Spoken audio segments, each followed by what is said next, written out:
Olá, sejam bem-vindos ao canal Vinha do meu pai e ao terceiro vídeo da série A Vida dos Apóstolos.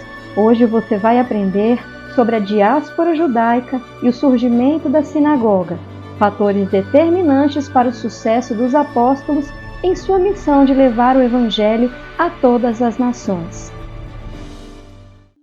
O remanescente de Jacó estará no meio de muitos povos, como orvalho do Senhor, como chuvisco sobre a relva, que não espera pelo homem, nem depende dos filhos dos homens.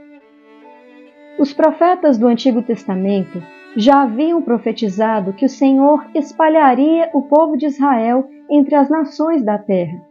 Essa medida foi usada como correção pelos muitos pecados do povo de Deus, especialmente pela idolatria.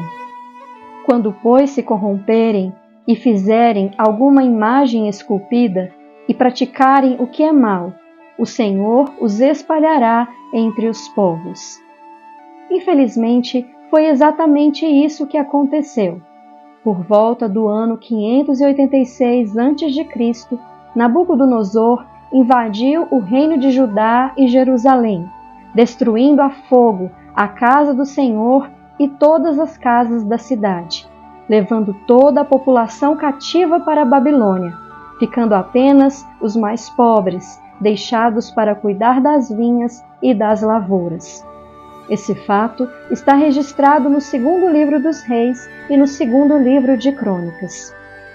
Muito embora o cativeiro babilônico tenha durado 70 anos, historiadores concordam que nem todos os judeus regressaram, mas alguns escolheram permanecer na Babilônia, constituindo assim a primeira comunidade judaica fora dos limites de Israel.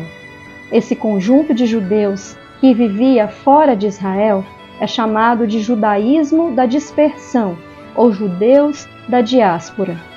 Ao longo dos impérios que se sucederam a partir do Império Babilônico, essa população se tornou cada vez mais numerosa. Sabe-se que no primeiro século da era cristã, havia uma população judaica de aproximadamente 8 milhões de indivíduos, dos quais a grande maioria vivia fora dos limites da Terra Santa, espalhados por todo o Império Romano. O geógrafo grego Estrabo, que viveu nessa época, registrou que seria muito difícil encontrar um lugar do mundo em que não houvesse um judeu, confirmando assim a profecia de Miqueias. Havia comunidades enormes na Síria, na Ásia Menor, no norte da África, na Península Itálica, em Chipre e na Grécia.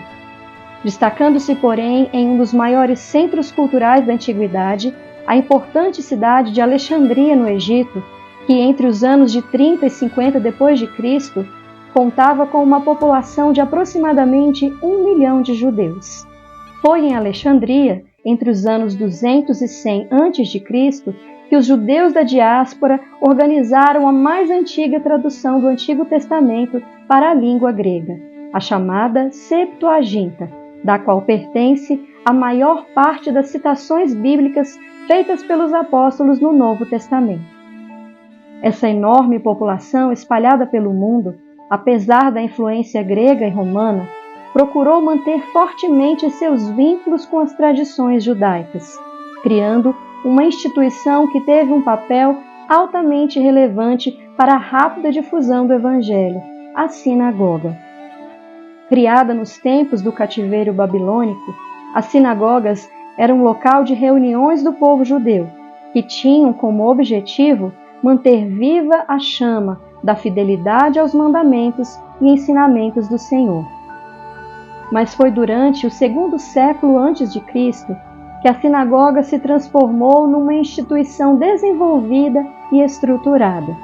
Nas sinagogas, o povo era instruído na lei e nos profetas, por meio da leitura regular dos manuscritos sagrados, que também eram conservados ali.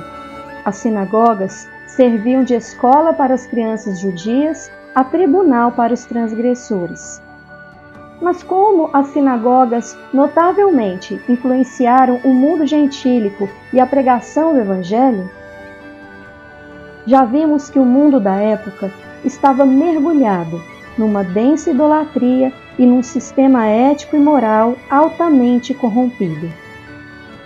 A presença das sinagogas, espalhadas por todo o império, aproximou seus habitantes de um sistema ético, moral e religioso, com princípios e valores muito mais elevados.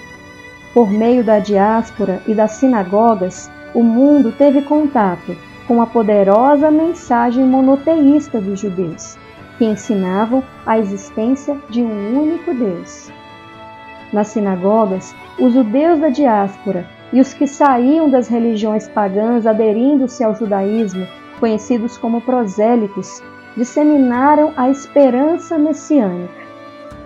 Tudo isso trouxe uma grande familiarização do mundo com a mensagem apostólica, que anunciava Jesus como o Messias prometido, morto e ressuscitado para a salvação de todas as nações.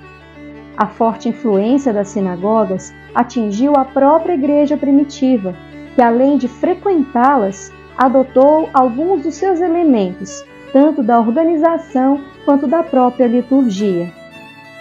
É certo que não somente o apóstolo Paulo, mas todos os apóstolos se valiam desse local para pregar primeiro aos judeus antes de falarem do evangelho aos gentios.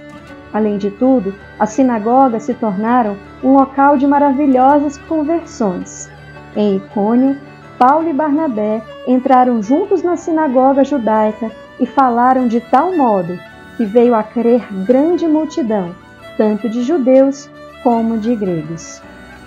Agora, cientes desse importante pano de fundo histórico, estamos prontos para conhecer a biografia dos 12 apóstolos. No próximo vídeo, mergulharemos na vida e no paradeiro dos amados apóstolos Pedro e João.